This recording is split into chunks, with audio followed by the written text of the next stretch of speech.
Hi there, Dominic, the CX guy. Welcome back to the channel. Quick intro. My name is Dominic. I've been in customer experience for the past 14 years. I've been a Zendesk consultant for the past 8 years, and I've been a Zendesk partner for the past 2 years. I have been subcontracted by Zendesk to work on various projects, and I'm here to share some of that knowledge for free. And today we're going to continue the discussion about setting up your Zendesk. We've come quite a long way, and I've been looking today over the checklist of the different steps that we had to go through, and we're nearly there. We have a few more topics to discuss, and then yeah, we'll be done with this topic, which is quite long. So we've gone through, just a quick recap, we've gone through yeah, the learn or discovery phase, where we discuss everything about your company, your business requirements, so your business flows or use cases or business processes, and why you do things the way you do them. Then we did, I recommended you do a training. Then we had some discovery sessions where we created some process flows, which we translated into Zendesk features. And then we did a deep dive into Zendesk, which is the next phase, which is the design sessions. Design sessions that were aimed at setting up your people, so your customers and your agents, setting up your ticketing and everything to do with data collection, with forms and ticket fields and so on and so forth. Then we talked about channels, and we talked about the email channel. Specifically, we talked about the chat channel. Today, we're going to be discussing the Agent Workspace, which is the future of the chat channel. And we're going to discuss why we like it, why we don't like it, and why I think it's the best option to move forward, even though, yeah, it has some limited functionality, which Zendesk is working on as we speak. So the way this works, I've created this YouTube channel to share some of the knowledge that I've gained throughout my my experience in being a Zendesk consultant, and also into customer experience. I come from a design background. This is how I started with customer experience, and yeah, I do this video series where I talk about everything Zendesk. I hope these are useful. So please subscribe to the channel, leave some comments if you want to see some special content. If anybody makes it this far, you're a champion, and I thank you for watching. So the way that this works is we usually have a slide deck, a presentation like a PowerPoint, well, not PowerPoint, a Google Slides we use, and then we talk about best practices, a little bit of theory, and then we jump into Zendesk. We see how things are set up and why we set them up the way we set them up. How we set them up is easy after we find out why we should set them in a certain way, because yeah, it's we have to learn about first we discuss things 3 times, and then we set them up once, because it's very frustrating to jump in and do all the setup with a limited understanding, and then with being blindsided of what could potentially be the sometimes disastrous effects of setting up Zendesk without knowing exactly what you're doing. I might have over exaggerated with the name disastrous, because it's not necessarily disastrous, because you can always roll back and you can always make the adjustments. But yeah, that costs time, and not just time, but it also can potentially cost you thousands, tens of thousands, and hundreds of thousands, and maybe millions of dollars if you're reckless with the setup. So we're here to discuss how to do it properly. These are methodologies that I've collected while working at Zendesk, and adjusted them to, with everything that I've come to understand about this field. 90% of customers, of people that use Zendesk, don't use this, and the ones that do are flourishing, and they're doing very well. So I'm going to share my screen real quick, and I'm going to show you where we are. I have my trusty list here. This is the process of the Zendesk setup. So the learn or discovery phase first. We went through these lessons. Everything marked with a green checkbox has been done, or the recording has been done. So you can find them in the YouTube playlist of Zendesk setup on my channel. So go ahead and do that. And then the design sessions, right? So we are here, we did the general walkthrough where we discussed everything about your company, why you do things the way you do them and how you do them, when, what, and all of those, all of that good stuff. And then now we moved on to people, to set up your customers, ticketing, to with the data collection, and then now we're at channels. We've done email, we've done chat, and now we're doing Agent Workspace, which is yeah, chat's cousin, and it's the new kid on the block, and I personally love it. I think it's the future. Zendesk also recommends using it. However, there are some pros and some cons, at least for now, because Agent Workspace, as I've mentioned, is a work in progress. And yeah, you don't have all the functionality available that you have in native chat. You don't have that, all of it available um, in Agent Workspace, but that's not a problem. I mean, it can be a problem, but we'll go over some of the reasons. I'll tell you some of the cons, I'll tell you some of the pros, and then I'll give you an article where you can read more about the limitations of Agent Workspace. I also have another video where I talk about these limitations, but yeah, it depends if you want to see my face talking about it or if you want to just read it. Maybe, yeah, whichever one you prefer. I can link both. Yeah, which you can find in the description after of this video. So Agent Workspace, as I mentioned, it has some limitations. So the cons are if you are running a big operation, you have a really big organization with 1,000+ agents, you have some limitations for big teams because you can't have like I think 1,200 or 1,300 agents online at the same time. So that's yeah, that can be a limitation to Agent Workspace. Team leads can't shadow new team members. This is a big no-no that I've seen. I've actually seen on 2 occasions. So it's, yeah, very useful if you are running a chat environment and if you have a new hire or you have to, you have to be there to support some of your agents, which maybe they're not necessarily inexperienced, but you're a team leader and you want to see things, yeah, how things can, how to improve things. So keeping a shadow, like being the shadow of someone's work, is not necessarily possible right now in Agents Workspace, but in chat it is available. Idle timeout is no longer available either. Chat apps cannot be downloaded in the Zendesk Agent Workspace. So if you remember yesterday, well, it's not yesterday, but it's last week we've covered a lesson of Zendesk Chat, and you, much like in support, you can install apps which can live on the right-hand side of the screen and can definitely improve the agent experience to provide, some different workarounds to help your agents solve the requests faster or to be more efficient. So those apps will not be available in the Zendesk Agent Workspace anymore. Zendesk Workspace is available is a unified experience for agents offering support in Zendesk Support. So as you may know, or if not, you have Zendesk Support, which is, let's say, the baseline, and then you have Zendesk Chat, you have Zendesk Explorer, you have Zendesk Guide, and a bunch of other products from Zendesk.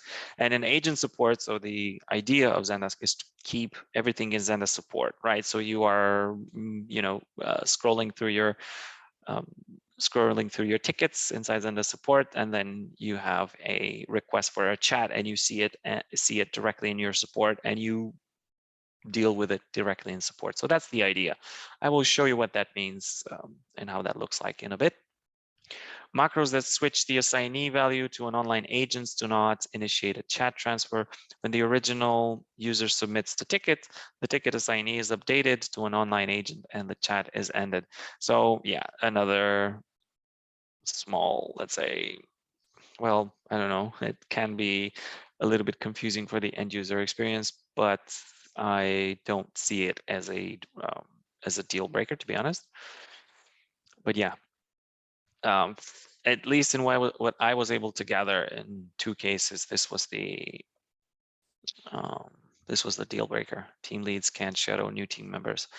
And yeah, it is what it is.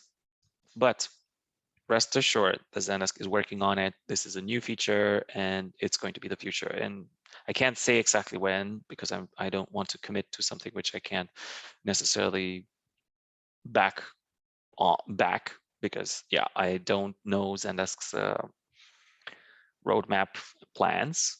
Nobody does except Zendesk.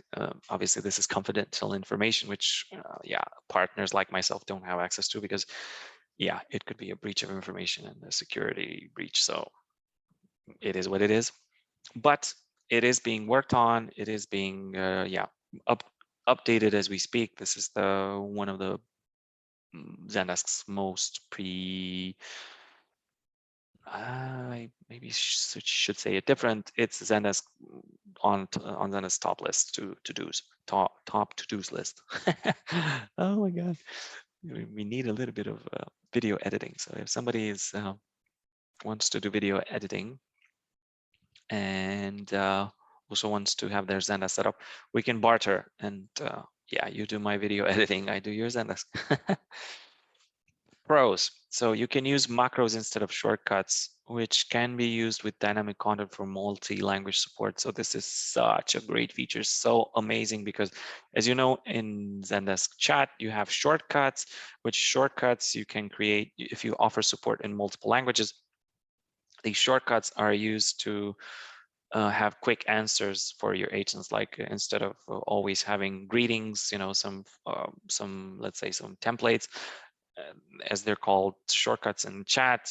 If you have if you offer support in multiple languages, then you have to create one, for example, one of these greetings or templates in each language, right? So you can't just have one and that is automatically being translated. You have to create, if you offer support in 4 languages, you create, you guessed it, 4 translations for that shortcut. So instead of having one, you have 4, which is a mother beep to maintain, to create, to have maintenance for. While in Agent Workspace, you can just use dynamic content, which in your macros you can just apply that placeholder, which contains the actual body of information, like with that the text that you want your agents to use when interacting with your customers, and that can be automatically translated with dynamic content, and it's easier to maintain and it's much easier to find. Yeah, much better agent experience if you ask me, and much faster to work with. In Agent Workspace, yeah, it's the future of chat. We don't have all the functionality available, but Zendesk is working around the clock to bring it up to speed and offer the same experience as with normal chat. So yeah, as I mentioned, this is definitely something to look out for and start using. Many clients already do, and they're happy with it. And I will show you in a quick sec why the experience is so awesome. If you want to read more about the Agent Workspace, you can do so through these links, which Paul recommends in here. So yeah, now it's your turn. Now this is the moment where we talk about setting up your how the setup would look for you. But we're going to scroll past that. We're going to move past that and just go directly in Zendesk and see. For example, this is our Zendesk test environment, which we use. Let's close these tabs. So to make some room. Alrighty, so let's see. Okay. Alrighty, so we are in our Zendesk support interface, right? So right in here, we have this, I want you to pay attention to this bar here, like to this menu, which we have a search, we have the talk icon, and then we have all the different products from Zendesk and my profile. So what's going to change is we're going to go to admin, we're going to go to settings, agents, it's all the way to the bottom, agents, and I am going to enable Agent Workspace. I'm going to save that setting. All right, so now it's telling me that I have to switch my workspace because I used to use Zendesk Chat, which is the lesson we did previously. And yeah, I am upgrading now to Agent Workspace. So switch workspace and do. Now we have two extra icons in here. So in this scenario, we have all the conversations in here. So what we can do first, conversations, we don't have any requests, but what we can do is we can set the agent status in here directly from the support interface, which is either away or online. So what I can do now is I can open a environment where I have installed the chat, and I want to see what that experience looks like. So I'm going to put myself online. I can take chats right now. So let's open a private window. Let's open our favorite website, which is Dominic CX. All right, so we have the chat icon in here. So I am online, right? So let me open a chat. So if you've done your homework and you've seen the previous video, you might remember from yesterday, from the chat course, from the chat meeting, that we've set up some business rules inside chat, which would greet the user if they would be on the page for longer than 5 seconds, or yeah, maybe more. Oh, hi, Guy. Hello. I'm not going to give you my email right now, but I might. And so yeah, I can offer, if you remember, I can start offering some discount offers directly if my customer wants to interact with me, if they are on the selling page or wherever. So all the settings that you do in your Zendesk chat will be brought over to Agent Workspace, so you don't need to worry about that. This is something which I personally don't necessarily prefer because it can be confusing, right? Since we're making this switch to Agent Workspace, we still have to go into Zendesk Chat to make some tweaks, to make some adjustments with the business rules, for example, which is not ideal, right? These are all going to be coming into Zendesk support, and we can do all the setup in Zendesk support to not necessarily jump across into, yeah, different environments, which Zendesk Chat is one, and then Zendesk support is another. So yeah, tell me about your discounts, please. All right, so now I am going to go back to my agent interface. So I'm in here, let's imagine. So right, I'm in my support interface. And since I'm online, I have this notification telling me that somebody's in the queue, and I have to either accept them or ignore them. But I am going to accept them because right now I am available. Right, so this is what I love. This is what I love. I'm in Zendesk support. I don't need to be somewhere else. I don't need to be in the chat environment.